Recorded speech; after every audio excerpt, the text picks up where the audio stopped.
사랑하는 성도 여러분, 대림절을 맞이하면서 우리들은 사가랴와 엘리사벳의 기다림을 살펴보았어요. 그리고 동방박사들과 목자들의 기다림도 살펴보았습니다. 그렇지만 성탄을 기다리는 사람들이 복음서에만 나오고 있는 것은 아니에요. 구약 성경 속에도 오랜 세월에 걸쳐서 메시아 탄생을 기다려왔던 사람들이 있었고요. 메시아 탄생을 알려주고 계시는 하나님도 계십니다. 그 출발점으로 돌아가서 살펴보면 그 시작은 사람이 하나님의 뜻을 순종하지 않고 죄인으로 전락했던 바로 그 자리였어요.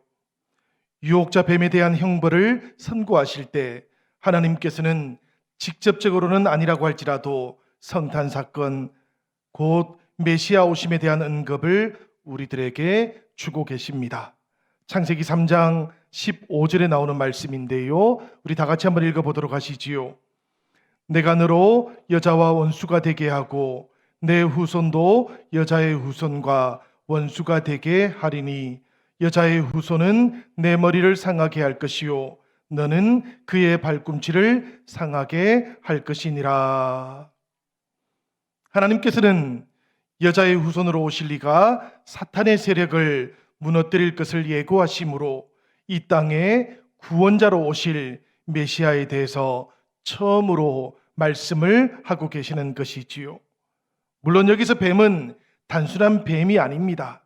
그 배후에 어떤 존재가 드리워져 있다라는 것, 이것도 우리가 말씀을 통해서 금방 깨닫게 되지요. 하나님을 대적하는 자 사탄을 말하는 겁니다. 그래서 징벌도 뱀에게 내리는 것이라기보다는 사탄과 그의 하수인인 마귀들에게 내린 벌이라고 그렇게 봐야 하는 것이지요. 그러하다면 범죄했던 사람들은 어떻게 되었을까요? 죄를 지었으니 형벌은 당연히 주어집니다. 그렇지만 동시에 하나님께서는 범죄한 아담과 하와에게 희망도 가질 수 있도록 이끌어 주셨어요. 바로 그때부터 인간은 죄와 희망 사이에서 끊임없이 선과 악을 오가며 갈등하는 존재, 선택해야만 하는 존재가 되었던 겁니다.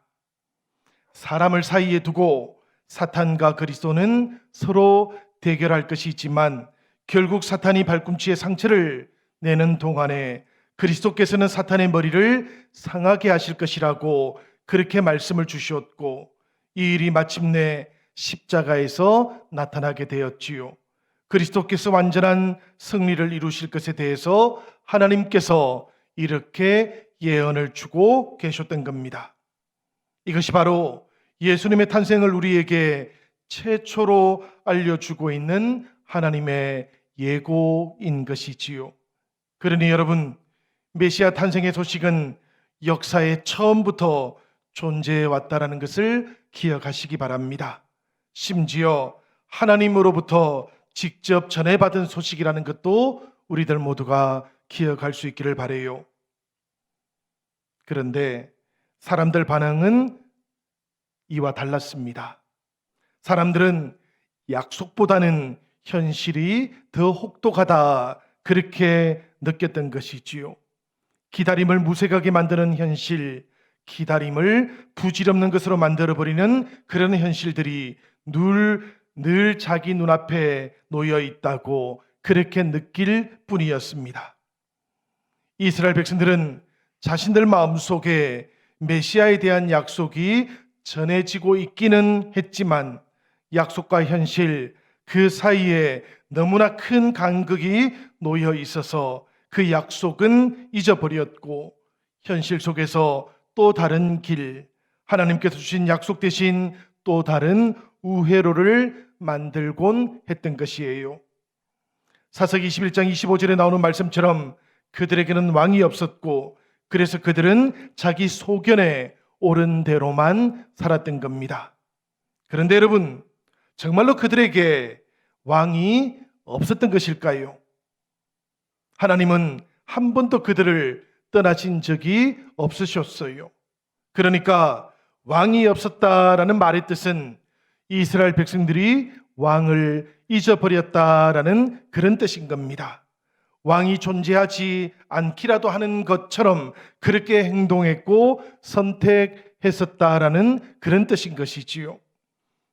그렇게 하나님을 잊어버렸고 약속도 잊어버린 채 그렇게 살았던 겁니다. 그렇게 자기들 마음대로 우상을 만들었고 결정을 하는 것도 자기들 마음대로 해버렸던 것이지요.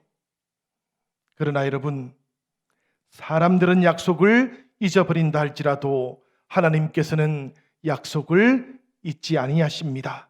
하나님의 때가 찾아왔을 때 하나님께서는 그 약속이 현실이 되게 하셨고, 그렇게도 오랫동안 예고되어 왔던 메시아를 이 땅으로 보내시어 온 백성에게 미칠 기쁨의 복된 소식을 이 땅의 모든 생명들, 우리들 모두에게 허락해 주셨던 것이에요. 그러니 여러분, 오늘은 역사의 처음부터 예언되어 왔던 메시아 오시는 소식이 이 땅 가운데 이루어진 것을 기뻐하고 감사하는 성탄 주일이 되시기를 기원드립니다. 열왕기상 9장 5절의 말씀을 보면 이 하나님의 약속은 다윗 왕에게 주셨던 언약을 통해서도 우리에게 알려지고 있어요. 이 말씀 제가 한번 읽어보도록 하겠습니다. 이스라엘의 왕이 오를 사람이 내게서 끊어지지 아니하리라 한 대로 내 이스라엘의 왕위를 영원히 견고하게 하려니와. 이 말씀은 솔로몬이 성전과 왕궁 짓기를 다 마쳤을 때 하나님께서 솔로몬에게 주셨던 말씀인데요.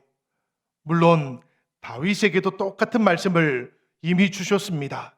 사무엘하 7장 16절에 나오는 말씀이에요. 이 말씀은 우리가 다 같이 한번 읽어보도록 하겠습니다. 내 집과 내 나라가 내 앞에서 영원히 보존되고 내 왕위가 영원히 견고하리라.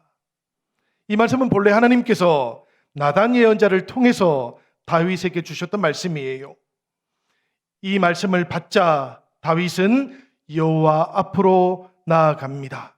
그리고는 나는 누구고 내 집은 무엇이기에 하나님께서 여기까지 나를 이끌어 주셨나이까, 이렇게 감격을 하면서 하나님 앞에 영원한 언약을 맺게 됐지요.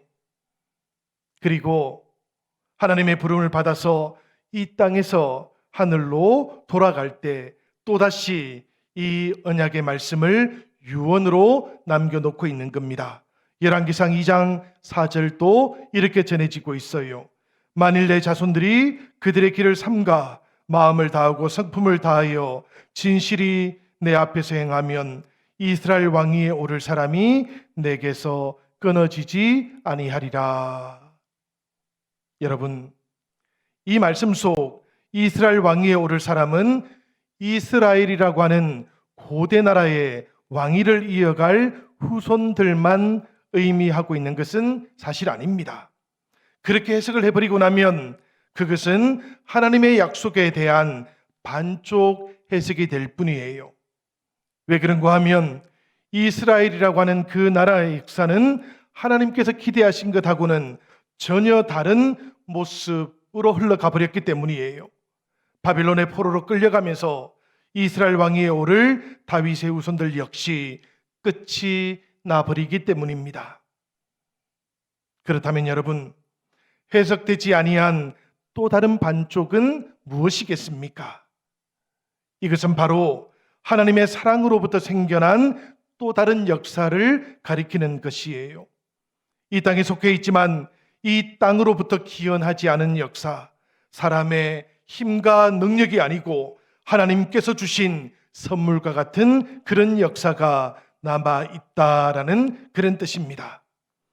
다윗의 자손으로 오셔서 이 새로운 역사, 영적인 이스라엘의 왕위를 오르실 분은 이스라엘 사람들 뿐만 아니라 주님을 믿는 모든 사람들에게 영원한 왕으로 오실 분이시기 때문이지요. 이것을 하나님께서는 다윗 언약 속에서 간접적으로 알려주고 계셨던 것이고요. 성탄을 통해서 사람들은 현실 속에서 이 왕을 만날 수 있게 되었던 겁니다. 그러니 성도 여러분, 예수님 오심을 축하하는 성탄 주일인 오늘 우리들도 이 예수님을 온전히 만날 수 있기를 기원합니다. 예수님께서는 마태복음 18장 20절에서 두세 사람이 내 이름으로 모인 곳에는 나도 그들 중에 있겠다고 이렇게 말씀을 우리에게 주셨어요. 그리고 이것을 엠마오로 내려가던 두 제자를 통해서도 다시 한번 알려주셨지요. 이 주님 오늘 우리들과도 함께하고 계시니 성령 안에서 우리와 함께하고 계시는 이 주님을 만나시는 축복이 여러분들 모두에게 함께하기를 기원합니다. 다윗에게 주어졌던 이 간접적인 언약, 하나님께서는 예레미야 예언자를 통해서는 더 직접적으로 알려주기 시작하셨어요. 예레미야 23장 5절과 6절의 말씀 우리 다 같이 한 번 더 읽어보십시다. 여호와의 말씀이니라. 보라, 때가 이르리니 내가 다윗에게 한 의로운 가지를 일으킬 것이라. 그가 왕이 되어 지혜롭게 다스리며 세상에서 정의와 공의를 행할 것이며 그의 날에 유다는 구원을 받겠고 이스라엘은 평안히 살 것이며 그의 이름은 여호와 우리의 공이라 일컬음을 받으리라. 이 말씀은 바벨론의 포로로 붙잡혀가게 되었던 현실을 배경으로 하고 있지요. 하나님께서는 예레미야를 통해서 이런 말씀도 주셨어요. 예레미야 22장 30절에 나오는 말씀입니다. 여호와께서 이와 같이 말씀하시니라. 그의 자손 중 형통하여 다윗의 왕위에 앉아 유다를 다스릴 사람이 다시는 없을 것임이라. 우리가 바벨론의 포로로 붙잡혀갔던 유다 나라의 역사를 한번 되돌아보면 우리들은 20명의 왕들을 만나게 되지요. 그리고 그 가운데 마지막 4명의 왕들은 모두가 다 요시야 왕의 세 아들 그리고 손자였다라는 것을 발견합니다. 요시야 왕의 손자였던 여호야긴 왕과 요시야의 세 번째 아들이었던 시드기야 왕은 모두가 다 바벨론에서 죽음을 맞이해요. 그리고 이것과 함께 다윗의 자손들은 왕으로서의 마침표를 찍게 되었던 겁니다. 생각을 해보면 너무나 비관적인 그런 역사였지요.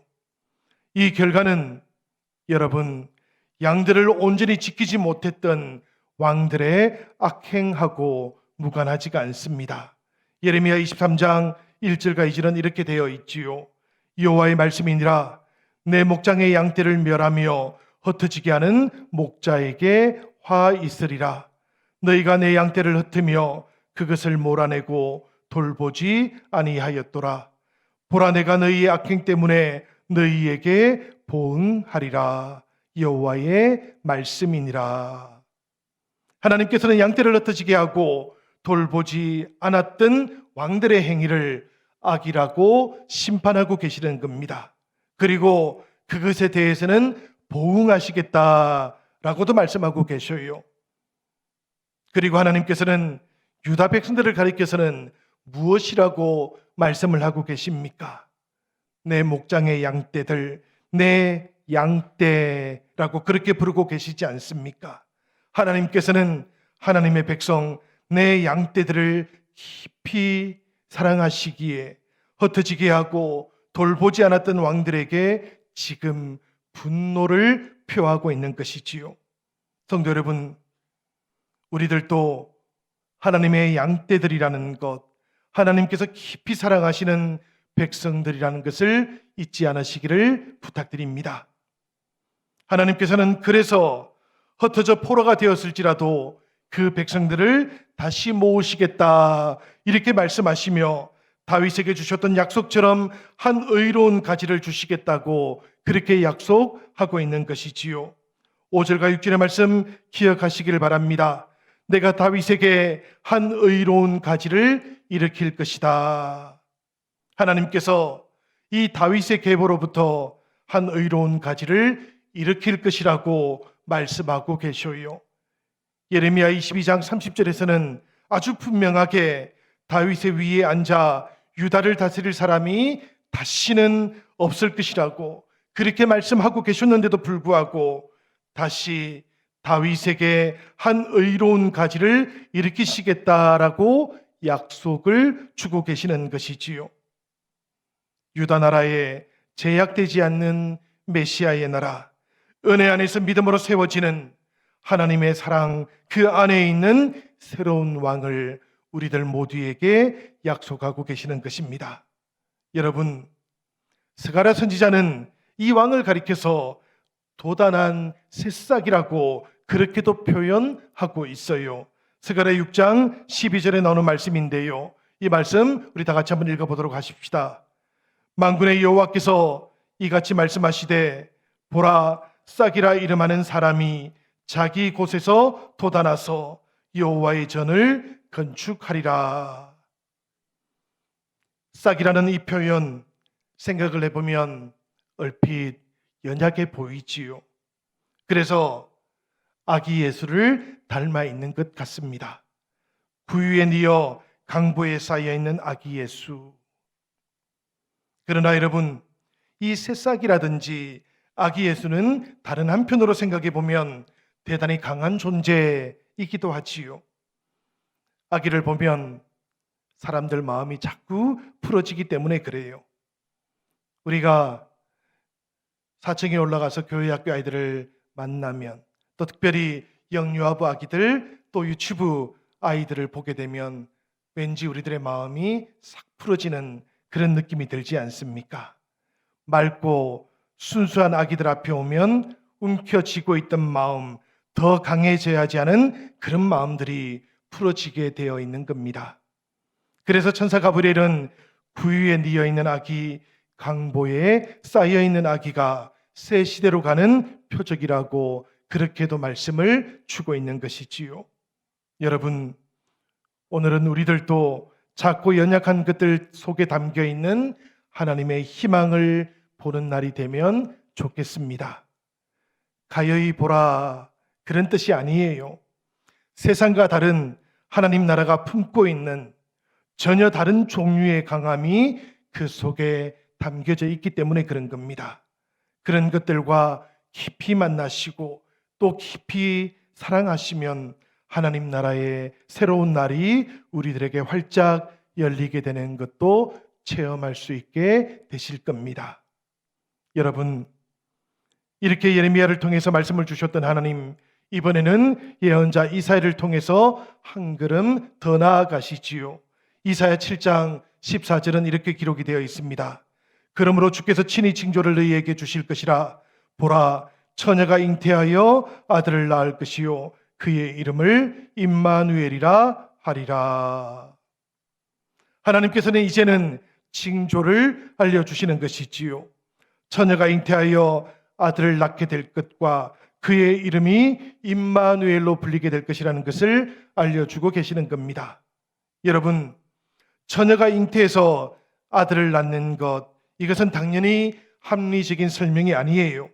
이것은 오직 믿음의 문제일 뿐입니다. 이스라엘과 유대, 그 나라에 합리적인 설명이 부족해서 그 나라가 망하고 포로로 붙잡혀 갔던 것은 아니었지요. 하나님께서도 지금 합리적인 설명을 더 주려고 하셨던 것은 아니었습니다. 그래서 지금 이 말씀을 주면서 이것이 징조가 된다라고 그렇게 말씀하고 있지 않습니까? 과학적이고 합리적인 설명이었다면 징조라고 말씀하지도 아니하셨을 거예요. 성탄은 여러분, 우리들 모두에게 너무나 기쁜 소식이지만 그러나 합리적이고 계산 가능한 일은 아닌 겁니다. 오직 은혜로 우리에게 주어진 선물, 이것이 바로 성탄이라는 것을 우리들 모두가 기억할 수 있기를 기원합니다. 두 번째로 생각해 보면 메시아로 오시는 분 이름을 임마누엘이라 하시겠다, 그렇게 알려주고 계셔요. 임마누엘이라는 뜻은 우리가 잘 알고 있지요. 우리와 함께 해주시는 하나님이라는 뜻입니다. 그 당시 아하스 왕은 아수르에게 의지하는 것만이 위기를 극복할 수 있는 유일한 길이라고 그렇게 믿어버렸어요. 그래서 하나님을 시험하지 않겠다라는 그런 명분을 앞세워서 하나님의 능력 신뢰하지도 않았던 겁니다. 그러나 여러분, 그럼에도 불구하고 하나님께서는 임마누엘로 오시겠다고, 내 양떼들과 함께 하시겠다고 그렇게 약속을 주셨던 것이지요. 임마누엘은 아무리 어려운 상황 속에 있다고 할지라도 바로 거기에 하나님도 함께 계시겠다라는 약속인 겁니다. 바로 그곳에서 우리의 희망이 되어 주시겠다는 약속이지요. 그리고 그렇기 때문에 하나님께서 주셨던 약속 가운데 최고의 약속이 바로 이 임마누엘의 약속이기도 한 겁니다. 사랑하는 여러분, 우리들도 오늘 성탄주의를 맞이하면서 다시 한번 이 주님의 오심, 임마누엘의 오심을 기억하고 기뻐하며 주님께로 나아가는 은혜가 함께하기를 기원합니다. 이 징조를 주신 하나님, 미가 예언자를 통해서는 메시아가 태어나실 장소도 우리에게 알려주셨지요. 미가서 5장 2절의 말씀입니다. 베들레헴 에브라다야, 너는 유다 족속 중에 작을지라도 이스라엘을 다스릴 자가 내게서 내게로 나올 것이라. 그의 근본은 상고에 영원에 있느니라. 이 말씀 속 베들레헴은 다윗의 고향 마을이지요. 다윗의 증조 부모인 보아스와 룻 이야기가 펼쳐지는 곳도 바로 이 마을입니다. 왕의 도시가 아니고 아주 작은 마을에서 다윗이 이스라엘의 왕이 되었던 것처럼 이제 오실 메시아도 이 땅에서 태어나실 것이라는 것을 미가 예언자를 통해서 하나님은 알려주고 계시는 것이지요. 이 베들레헴에 이어져 있는 에브라다라는 말은 풍성한 결실이라는 뜻이에요. 넓은 들이라는 말이고 우리말로는 평야라는 그런 뜻이기도 합니다. 그러다 보니까 이스라엘에는 에브라다라고 불리던 지역이 대단히 많았어요. 그래서 오늘 말씀은 보니까 베들레헴 에브라다라고 그렇게 부르고 있는 것이지요. 그리고 하나님께서는 이 메시아의 근본이 상고에 영원에 있다라는 말씀을 추가하고 계십니다. 아주 작은 베들레헴에서 태어날 메시아지만 작은 것에 우리들의 마음을 빼앗기지 말라는 그런 뜻이지요. 왜냐하면 그의 근본이 영원 속에 계시기 때문입니다. 사랑하는 여러분, 동방 박사들이 찾아왔을 때를 다시 기억해 보시기를 바라요. 서기관들은 메시아가 베들레헴에서 태어날 것을 잘 알고 있었습니다. 그렇지만 그들은 찾지 않았고 경배할 생각도 없었어요. 마음이 없었기 때문이고 고백이 없었기 때문이지요. 그러나 하나님께서는 그런 우리 인간들에게 베들레헴이라는 지명에 속지 말라 말씀하고 계시는 겁니다. 메시아의 근본은 베들레헴이 아니고 영원이기 때문이지요. 이 영원으로부터 우리를 찾아오시는 하나님, 그분이 우리들 곁으로 이제 오십니다. 그분을 우리가 경배하며 나아갈 수 있으면 좋겠습니다.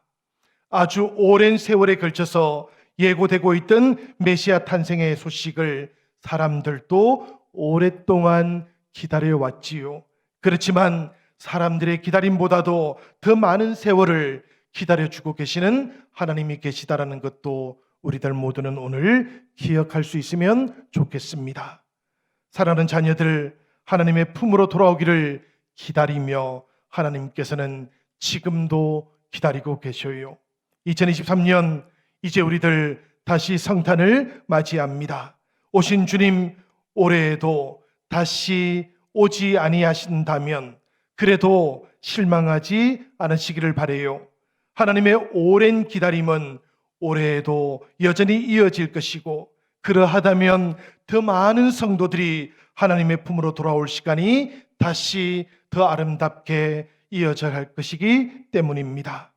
성도 여러분, 그 하나님의 마음, 그 하나님의 사랑 오늘 우리들도 받아들이시고 그 하나님과 함께 이 기다림의 시간들 아름답게 걸어가는 영신의 모든 지체들이 되기를 우리 주님의 이름으로 간절히 축원합니다.